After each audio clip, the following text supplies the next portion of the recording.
Long before Europe became aware of America's existence, millions of people thrived on the opposite side of the globe. They built cities, raised armies, erected temples, and carved out roads. Yet a single mistake by one individual forever altered their destinies. In this video, we will reveal how Columbus never intended to find America and remained unaware of his discovery. Why was his expedition deemed insane? Who ultimately dared to provide him with ships? What did he encounter upon first stepping onto the shores of this new land? And how did his voyage trigger wars, epidemics, and the disappearance of entire civilizations? This story transcends mere geography. It's a narrative about how greed, faith, and curiosity reshaped the world map and the lives of millions. Even before Europe uttered the word America, this land already existed, as an empty wilderness or an unnamed continent awaiting discovery, but as a vibrant, complex world inhabited by tens of millions. Here flourished unique civilizations, empires, and legal systems. In the north, within the future territories of the United States, tribes constructed earthen mounds as tall as modern buildings, engaging in trade, cultivating crops, and preserving ancient rituals. Farther south rose the cities of the Maya, their temple walls adorned with hieroglyphs and stone slabs bearing star charts.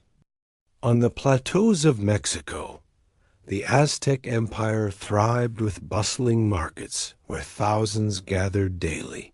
Alongside armies, palaces, schools, intricate water systems, and laws categorized by type of offense. Even farther south, in the Andean mountains, the Inca Empire flourished without a written language, yet boasted a flawless network of roads, a knot-based accounting system, and centralized governance spanning thousands of miles. America before Columbus was no myth of wild tribes. It was a living tapestry of societies where people married, quarreled, prayed, fought, and healed. Each nation had its own gods, legends, and explanations of the cosmos. Some revered an underworld kingdom. Others felt a bond with animals, while some worshipped the radiant sun. Yet they shared one commonality. None knew of the unknown world beyond the ocean. Europe, however, had its suspicions. To the medieval European mind, the world ended at the sea, a wall of sand, or at best a cliff teeming with monsters and black winds. But by the 15th century, fear of the horizon began to give way to curiosity. It all started with the East, synonymous with wealth in the Middle Ages. From India and China, Europe imported pepper, cinnamon, silk, jade, sugar, and porcelain, though the journey was long and perilous. Caravans crossed dozens of borders, each ruler exacting tolls. After the Ottoman Empire seized Constantinople, this route became nearly impassable.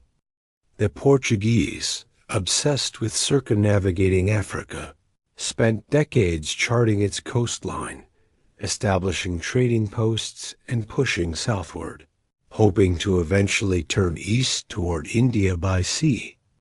This was a path of calculated risks, guided by monsoons, harbors, and dangers, demanding patience and funds. Yet another, bolder idea emerged. If the earth is round, might the route to India lie west? This notion seemed madness. Many scholars indeed recognize the Earth's spherical shape, but believed the ocean between Europe and Asia was too vast. Still, some held faith that the waters were narrower and that land might lie somewhere out there. In those days, Europe buzzed with tales of magical islands beyond the horizon, lands of saints, golden cities with jewel-encrusted roofs, and rivers flowing with spices. Stories circulated of Saint Brendan, who supposedly sailed to Eden, and of Vikings who reached Vinland, a fertile land across the sea. These rumors weren't maps, but they fueled imaginations. The less knowledge there was, the more potent the myths became, driving people forward, replacing fear with hope. From this hope sprang the idea that the ocean could be crossed, that land awaited on the other side, that survival and riches were possible. Fear of losing access to goods, and the greed to secure them directly, without middlemen, united. To this was added vanity. Whoever claimed a new trade route would become a mighty power. Curiosity, greed, fear, and legends intertwined. Some sought gold, others aimed to map the world's edges, while some sought to prove the horizon wasn't a barrier. Thus arose a demand for a map that didn't yet exist, first in minds, then on paper, then in courts, and finally in sales. All that followed stemmed from these expectations, guesses, illusions, and belief that beyond the horizon lay not emptiness, but opportunity. The chance to see the unseen, to be the first to reach a shore unnamed. And while people on the far side of the ocean harvested crops, hunted, prayed, and offered sacrifices to their gods, Europe prepared its first expedition.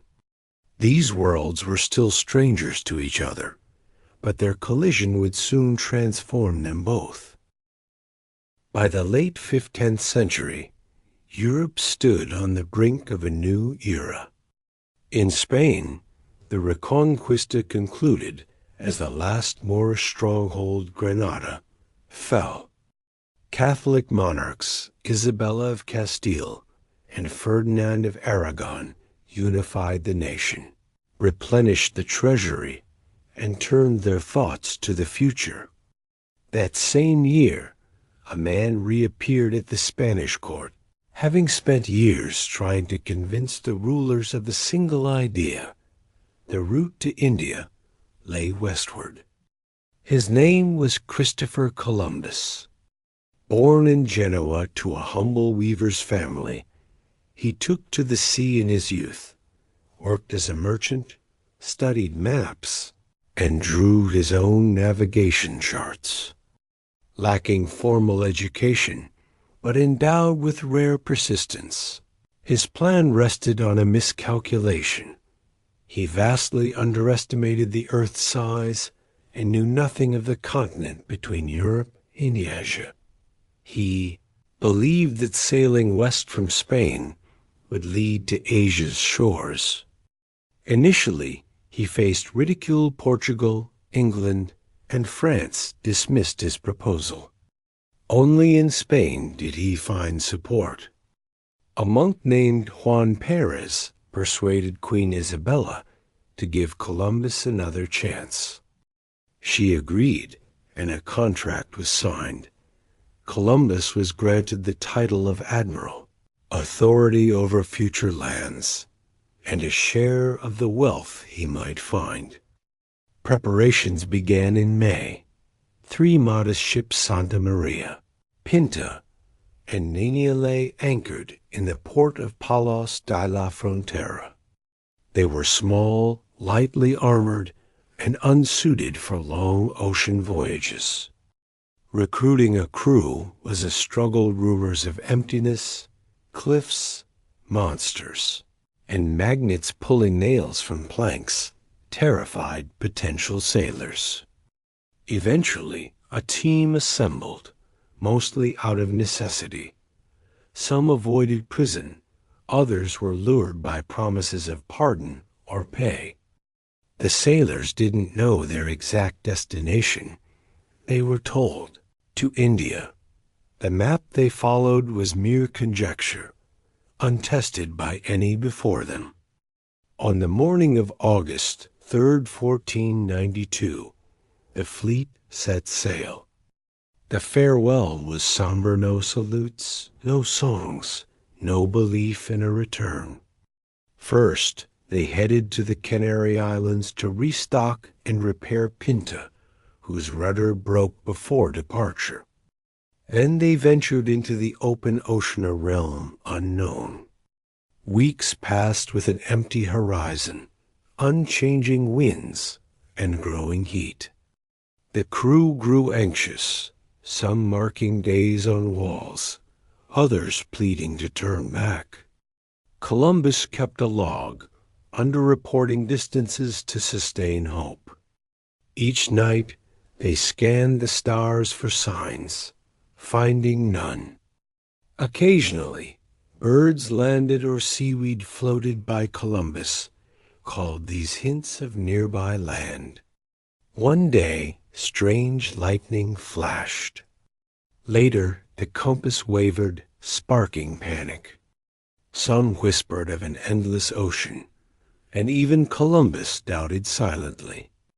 After a month, tension erupted into mutiny threats. Exhausted and lost, with no map but the captain's faith and the ocean's silence, he promised to reverse course if land didn't appear in days. Yet on October 10th, birds circled more frequently. On October 11th, branches and debris appeared in the water, and at 2 a.m., a watchman shouted, "Land!" They didn't know what they'd found, unaware it wasn't Asia.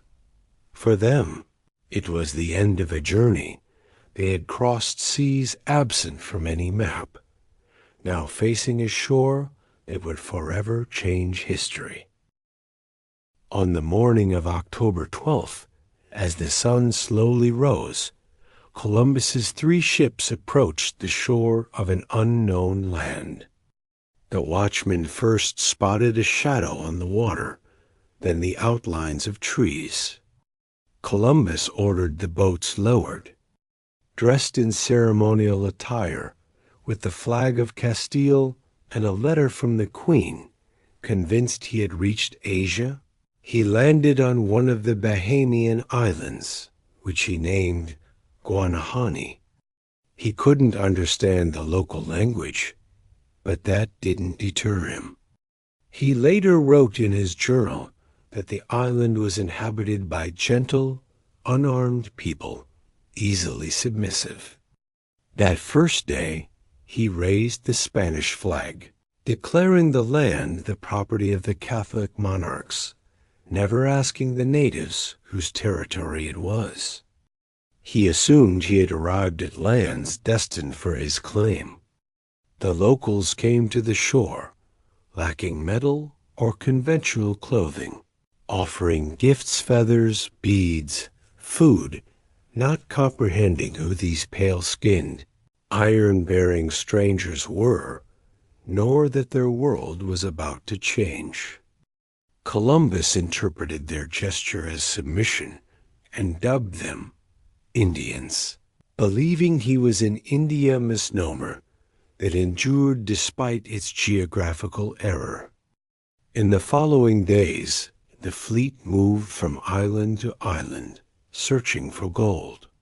Columbus cared not for climate, culture, or customs, but for mines, precious stones, and peoples wearing jewelry. He asked questions, pointed at objects, and gestured. Their responses he interpreted loosely. On one island, he met people with small gold pendants who indicated that more gold lay to the south. He noted this, writing, "If these people know gold, there must be plenty. If they don't resist, they can be converted to Christianity and put to work." His initial impression of the natives was ambivalent. He described them as hospitable and open, yet suggested they could be made servants and taught Spanish. To him, they were a resource, not allies. Meanwhile, the crew adapted to the new shores, tasting local fruits like tobacco and potatoes, encountering parrots, palms, in a heat they weren't accustomed to. Many marveled, yet felt fear. The land was beautiful, but alien. Columbus wrote that it lacked dangerous animals, cities, or armies. He was wrong, having not yet reached the strong societies inland. He stood on the continent's edge, thinking he'd reached its heart. He claimed all was under control, that the natives acknowledged his authority, and the mission neared success. In reality, he grasped neither their language, political systems, nor beliefs. Unbeknownst to him, this was just the beginning. Beyond the Caribbean lay a mainland with a millennia-old history.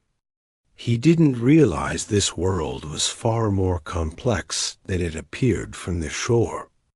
The ships pressed on. In November, they reached Cuba, which he took for a continent, sending a group inland to find palaces and temples. They found neither, but brought back tales of a plant locals smoked. Its leaves dried and rolled into tubes, and lit. Thus Europe discovered tobacco.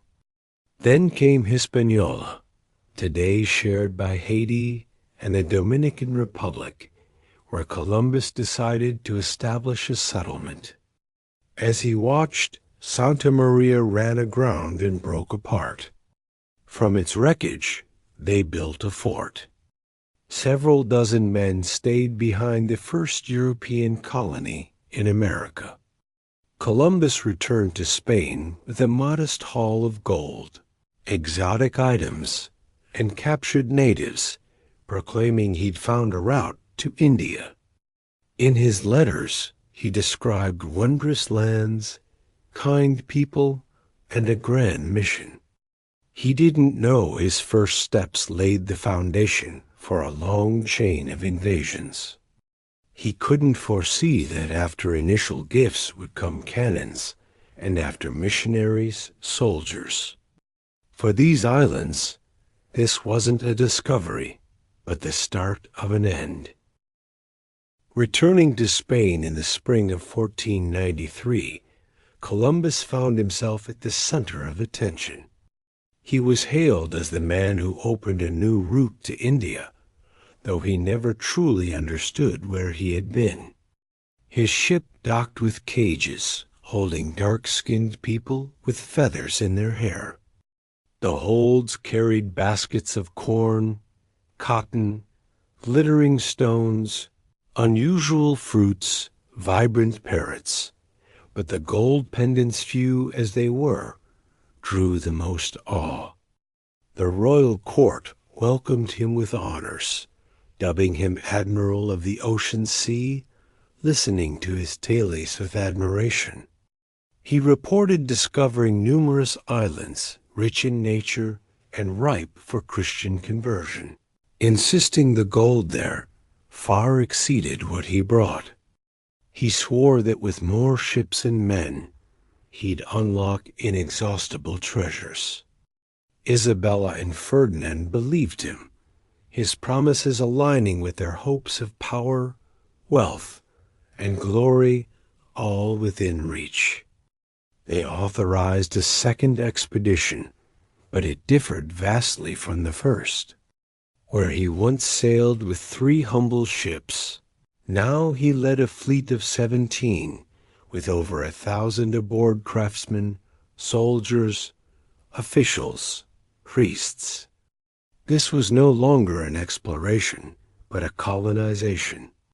They set out in the fall of 1493, soon arriving at Hispaniola, where the garrison remained. Yet the fort, built from Santa Maria's wreckage, lay in ruins, its men dead reasons unclear, possibly clashes with locals or internal strife. Columbus resolved to start anew, founding the settlements of La Navidad and then Isabella. He attempted to establish administration, enforce control, and organize gold mining, but gold was scarce. The ornaments worn by locals hinted at no significant deposits. He sent parties inland, gathered information, but found no major strikes. Still, he clung to or pretended to believe in visions of golden mountains. He resorted to force, imposing gold quotas, punishing non-compliance with chains and executions, sparking the first uprisings.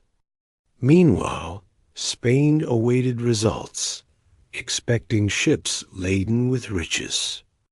Instead, news arrived of turmoil, poor governance, and cruelty, prompting complaints. Among settlers, discontent grew. Food shortages, spreading diseases, and crumbling discipline plagued the colony. Columbus, a skilled navigator but not an administrator, struggled to manage the settlement, resolve conflicts, or build stable relations with the natives. He believed finding gold would solve everything. He was mistaken. He ventured further, exploring Jamaica and parts of Cuba, seeking signs of India spices, exotic aromas, asking locals about kings, elephants, or peppers. They didn't understand his intent, and he failed to grasp their world.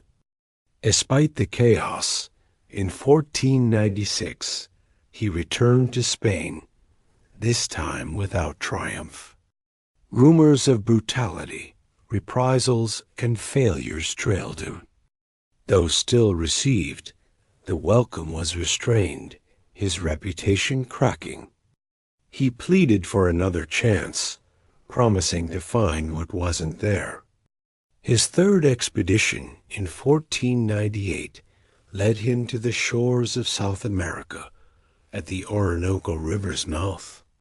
There, for the first time, he suspected he might not be in Asia. The river was too mighty, the plants too unfamiliar, the people too different. He wrote in letters, "I feel this land is part of paradise," yet publicly clung to his theory, unable to admit error. On Hispaniola, crisis deepened. Spaniards demanded power, natives rebelled, and complaints reached Madrid. In 1500, the monarch sent an official to arrest Columbus and bring him back to Spain in chains. Thus ended his rule over the colony. Released but unsupported, he sailed again in 1502 for his final expedition, reaching Central America's coast, searching vainly for a passage to the Indian Ocean to prove his theory. He found no passage, no gold, founded no cities. His ships suffered storm damage. He spent months isolated, awaiting rescue. In 1504, he returned to Spain aged, ill, and disillusioned. He begged for his promised titles and shares, but Queen Isabella had died, and Ferdinand no longer listened. Columbus died 2 years later, never realizing he had discovered not a new route to Asia, but an entire continent. His life became a symbol of a dual-edged new era. He sought spices and palaces, but found wild shores. He promised gold, but brought violence. He thought he held a map, yet landed on foreign soil without a compass. Still, his journey marked a starting point, paving the way for conquistadors, diseases, ships, wars, treaties, and colonies.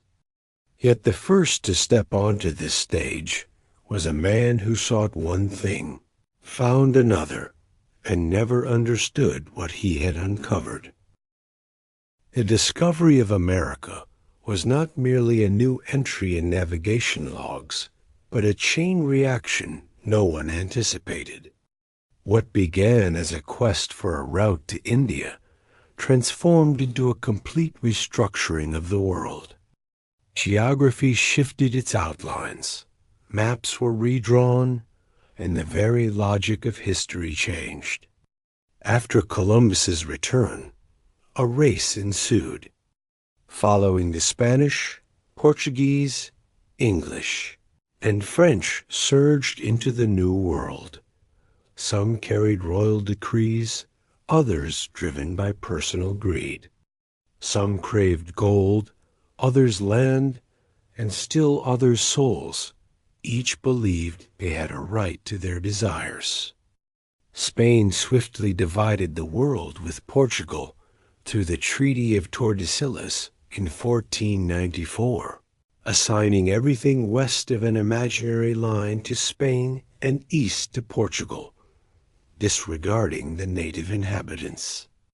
They were excluded from negotiations, their existence treated as part of the natural landscape, forests, rivers, and ore. Settlements sprouted across the Caribbean islands, each new governor promising greater profits. Gold became the goal, the meaning, the measure. Where it wasn't found, people were forced to labor. Where it was, they were killed for refusing to share. Local communities crumbled, some fled, some fought, some surrendered, but no strategy saved them. Others followed Columbus. Hernan Cortes landed in Mexico in 1519 with just over 600 soldiers, facing the Aztec Empire with its army, capital, rituals, walls, and temples. Yet Tenochtitlan fell. Why? The Spanish were ruthless, yes, and armed. But the decisive factor was something unexpected. Viruses, smallpox, measles, influenza, typhus diseases unknown in the New World. The natives lacked immunity. A single infection could wipe out thousands, entire villages vanishing in weeks. This wasn't war in the conventional sense, but an epidemic carried in fabrics and breath. Historians estimate the indigenous population of the Caribbean dropped by 90% by the mid-16th century. Meanwhile, ships sailed to Europe with spoils ingots, fabrics, exotic fruits, shells, tobacco, and chained natives. The Old World eagerly absorbed the New. Oranges and corn became commonplace. Potatoes entered the diet of the poor, and the belief grew that the world's edge held boundless resources. Spain emerged as the first global empire, its coffers filled with American gold, though it also brought corruption and religious intolerance. Churches rose on conquered lands alongside camps, enforcing Christian conversion refusal meant slavery. The encomienda system allowed Spaniards to care for natives while claiming rights to their labor, effectively a form of enslavement. Soon, the indigenous population dwindled, prompting the next phase, the importation of Africans. Slaves were transported across the Atlantic, returning with sugar, tobacco, and gold, forming a deadly triangle: Europe, Africa, America. Even those not directly involved felt the shift. England built fleets, France founded trading companies. New markets, spices, diseases, and beliefs emerged, shaping a global economy on ship decks. In America, languages faded, temples collapsed, manuscripts burned. Where cities once stood, pastures now spread. People who had lived by their own laws for centuries suddenly became subjects of a foreign king. Their gods were banned, their bodies no longer their own. Conquistadors who came after Columbus no longer posed as explorers, they arrived as conquerors, armed with manifestos, papal bulls, and charters, invoking God but acting for gold. Each aimed to be a new Columbus, not in geography, but in profit. In Europe, his name became a symbol of victory. In America, a symbol of an end. This discovery was not a gateway to a new era, but a blow to those already living on the land. Yet it all began with a map that didn't exist, an idea that India was closer than thought, an illusion of a globe with edges. But the earth proved to be alive with people, and claiming their lands was no neutral act. It was an invasion. Columbus didn't know what he started, but his step ignited a series of events from which the world has yet to recover. For history is not just what's written in logs, it's also what was burned, erased, forgotten. In America's case, it's the millions of voices silenced forever. With each decade following his first landing on Guanahani, the significance of Christopher Columbus's name grew increasingly symbolic. His real life marked by failures, pleas, exile, and losses gradually faded, replaced by the image of a hero who unveiled a new world. His journey was portrayed as a triumph of European spirit, courage, and faith. But was it? Columbus died in poverty and obscurity, stripped of titles and reduced to a fraction of his promised wealth. His sons spent years litigating with the crown to reclaim what was owed. He himself never realized he had discovered a new continent, insisting until his death that he had found a route to East Asia. Yet, what he failed to comprehend in life became the foundation of a historical myth. After his death, in the 17th and 18th centuries, as Europe shaped its worldview, Columbus's figure proved convenient. A single man, a single voyage, a single date. It was clear, vivid, impressive. The discovery of a continent was distilled to one name. The complex reality, where millions already lived in America, didn't fit this neat narrative. There was no room for the Maya, Inca, Cherokee, or Mohawk. Their stories were too turbulent, too contradictory. It was easier to omit them and elevate Columbus.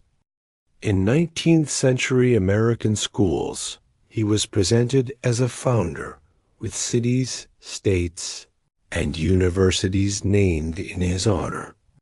In 1792, 300 years after his first voyage, the United States erected its first monuments to him.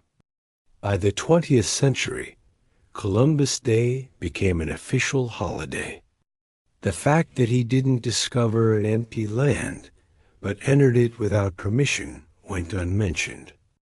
But time progressed, and by the early 21st century, the myth began to crack. Historians posed questions. Why call it a discovery when millions already lived here? Why celebrate a date that marked the destruction of entire peoples? Why ignore the consequences while labeling it solely a triumph.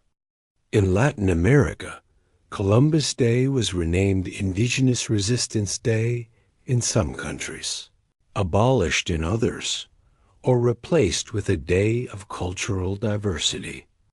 People began reevaluating perspectives. Monuments became subjects of debate memory to some, symbols of injustice to others. Yet the issue isn't Columbus himself. He became a screen onto which the era projected its meaning, a book cover few open. Columbus sought one thing, found another, and understood a third. But his voyage sparked a global exchange that altered climate, economy, agriculture, religion, and demographics. Europe gained potatoes, corn, tomatoes, and chocolate. America received diseases, slavery, iron, and the gospel. This didn't happen in a day or a decade, but began when 3 ships neared the shore. The question isn't whether Columbus was a hero or a villain, but why we persist in telling this story as if it's simple. Why seek a singular meaning? Why continue calling it a discovery, knowing it cost lives, land, and identities? History need not be comforting. Sometimes it's harsh, sometimes cruel, sometimes illogical. But it's ours. To understand how we arrived where we are today, we must see not only the heroes, but also those erased from textbooks, not just the ship's path, but the mark it left on the shore. Friends, if you enjoyed this story, please subscribe to the channel. Your support isn't just a click, it's a chance to keep these myths alive for thousands. Though we may never meet, your like and subscription make these stories resonate. Share ideas for new stories in the comments. What heroes, gods, or legends do you want to hear? Your suggestions inspire us to create content that sparks imagination. Thank you for being with us, and see you in the next story.